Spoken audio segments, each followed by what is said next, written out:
അങ്ങനെ നമ്മുടെ ഇന്നത്തെ പരിപാടി എന്ന് പറയുന്നത് നമ്മൾ ഈ ഗ്ലാമറിൻ്റെ എൻജിൻ സെറ്റ് ചെയ്യാൻ പോവാണ്. അപ്പോൾ നമുക്ക് എൻജിൻ സെറ്റ് ചെയ്യാം. അപ്പോൾ അതിനായിട്ട് നമ്മൾ എൻജിനെല്ലാം കഴുകി വൃത്തിയാക്കി റെഡിയാക്കി വെച്ചിട്ടുണ്ട്. എൻജിൻ്റെ കവറിങ്ങും അതുപോലെ തന്നെ അതിൻ്റെ ഗിയർ വീലുകളും എല്ലാം കഴുകി എല്ലാം നല്ല വൃത്തിയായിട്ട് വെച്ചിട്ടുണ്ട്. ക്രാങ്കും നമുക്ക് ലേറ്റിൽ നിന്ന് ചെയ്ത് കിട്ടിയിട്ടുണ്ട്. അതുപോലെ തന്നെ നമ്മൾ ഈ കഴുകുന്നതിന് മുമ്പ് തന്നെ നമ്മുടെ ഇവിടുത്തെ ഒരു ബെയറിങ് മാറിയിട്ടുണ്ട്. ഈ നിഡിൽ ബെയറിങ് അത് നമ്മൾ പുതിയത് ഇട്ടിട്ടുണ്ട്. ഇതാണ് നമ്മുടെ പഴയ ബെയറിങ്. അതിൻ്റെ റോളറുകളിൽ ഒരു ഒരഞ്ഞ പാടുകളുണ്ടായിരുന്നുണ്ട്. അത് നമ്മൾ മാറി പുതിയത് ഇട്ടിട്ടുണ്ട്. പിന്നെ നമുക്ക് ഇതിൻ്റെ ക്രാങ്കും ഗിയർ വീലുകളും സാധനങ്ങളും എല്ലാം സെറ്റാക്കിയതിന് ശേഷം നമുക്ക് കവർ അടയ്ക്കാം. ഗിയർ ബോക്സിൻ്റെ ബെയറിങ്ങുകൾക്ക് നമുക്ക് ശക്കല ഓയിലൊന്ന് അപ്ലൈ ചെയ്യാം.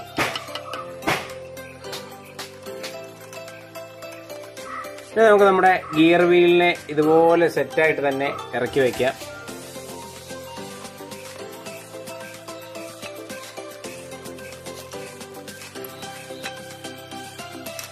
ഇനി ന്യൂട്രൽ പൊസിഷൻ വരുന്ന രീതിയിൽ നമ്മുടെ ഗിയർ സെലക്ടർ സംവിധാനത്തിനെയും കൂടി നമുക്ക് ഇതിലോട്ട് ഇറക്കി വെക്കണം.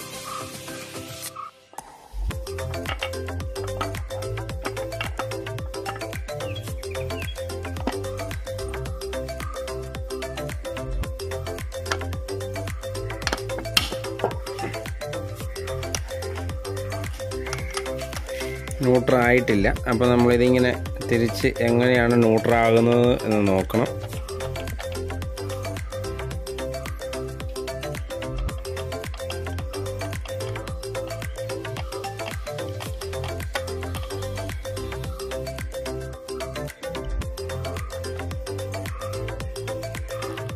അപ്പോൾ നമ്മുടെ ന്യൂട്രൽ ആയിട്ടുണ്ട് നമ്മുടെ ഗിയർ ബോക്സ്. അപ്പോൾ നമ്മുടെ ഒട്ടുമിക്കാലും പണി കഴിഞ്ഞു എന്നുള്ളതാണ്. ഏതൊരു ഗിയർ ബോക്സ് നമ്മൾ സെറ്റ് ചെയ്യുമ്പോൾ അത് ന്യൂട്രൽ ആയി കഴിഞ്ഞാൽ അതിൻ്റെ ഏതാണ്ട് ഏറെക്കുറെയുള്ള മുക്കാൽ ഭാഗത്തോളം പണി കഴിഞ്ഞു എന്നുള്ളത് തന്നെയാണ്. നമുക്ക് കുറച്ച് ഓയിൽ ഇതിലേക്ക് അപ്ലൈ ചെയ്ത് കൊടുക്കാം.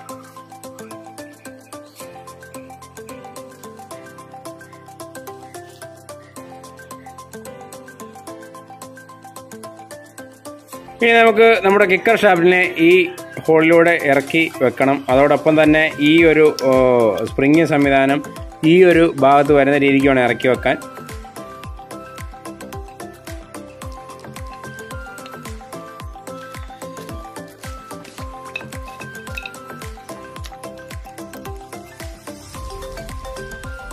ഇനി നമുക്ക് ഒരു എൻജിൻ്റെ നട്ടല് എന്ന് പറയുന്ന ക്രാങ്ക് ഷാഫ്റ്റിനെ നമുക്ക് എൻജിൻ കേസിനുള്ളിലേക്ക് ഇറക്കി വെക്കാം.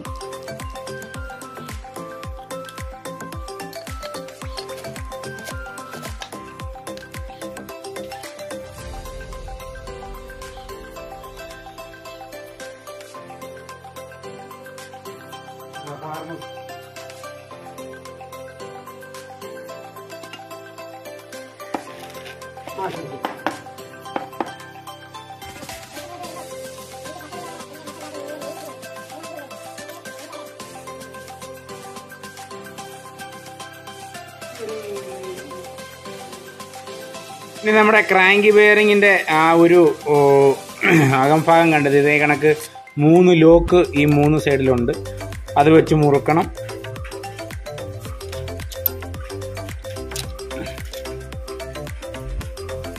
കൃത്യമായിട്ട് നമ്മുടെ ബെയറിങ്ങിൻ്റെ വെട്ടിലേക്ക് ഇറങ്ങിയിരിക്കുന്ന രീതിക്കാണ് ഇത് വെച്ച് മുറുക്കാനായിട്ട്.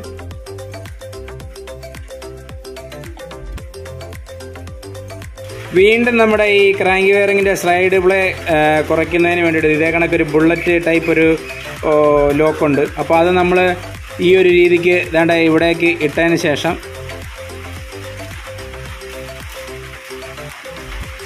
ഈ ഒരു ലോക്ക് ഇതിൻ്റെ മുകളിലേക്ക് വെക്കും. അതിനുശേഷം ഒരു 8ൻ്റെ ബോൾട്ട് വെച്ച് ടൈറ്റ് ചെയ്യുകയാണ്.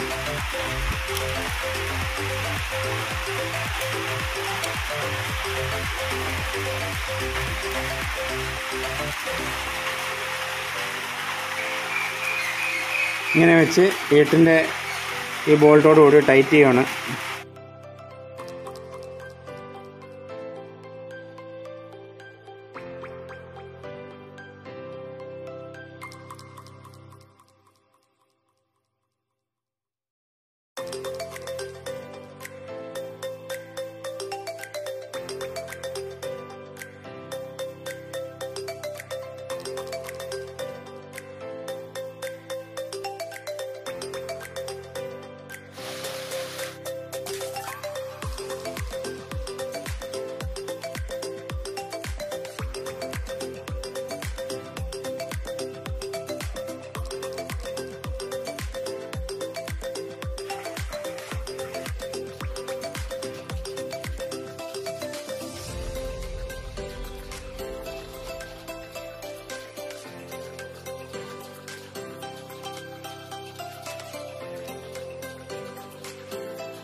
നമ്മുടെ ഓയിൽ പമ്പാണ്. അപ്പോൾ നമ്മൾ ഇത്രയും കാശൊക്കെ മുടക്കി ഇതിൻ്റെ സിലിണ്ടറും ഒക്കെ ചെയ്ത് ഹെഡും ഒക്കെ ക്ലീൻ ആയി കഴിയുമ്പോൾ നമ്മുടെ ഓയിൽ പമ്പിൻ്റെ വർക്കിംഗ് ശരിയല്ല എന്നുണ്ടെങ്കിൽ വീണ്ടും നമ്മുടെ പിസ്റ്റൻ്റെയും റിങ്സിനെയൊക്കെ തേയ്മാനം കൂടാനുള്ള സാധ്യതയുണ്ട്.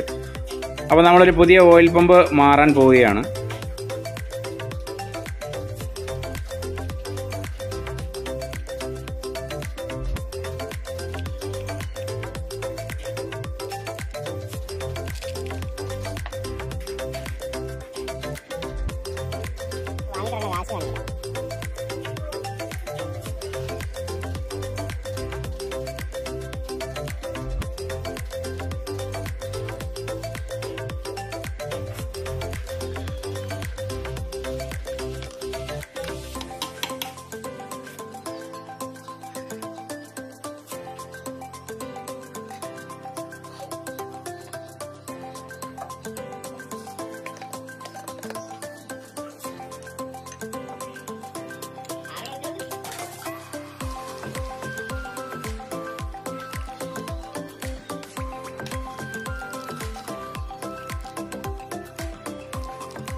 അപ്പോൾ നമ്മുടെ വർക്ക് കംപ്ലീറ്റ് ആയിട്ടുണ്ട്.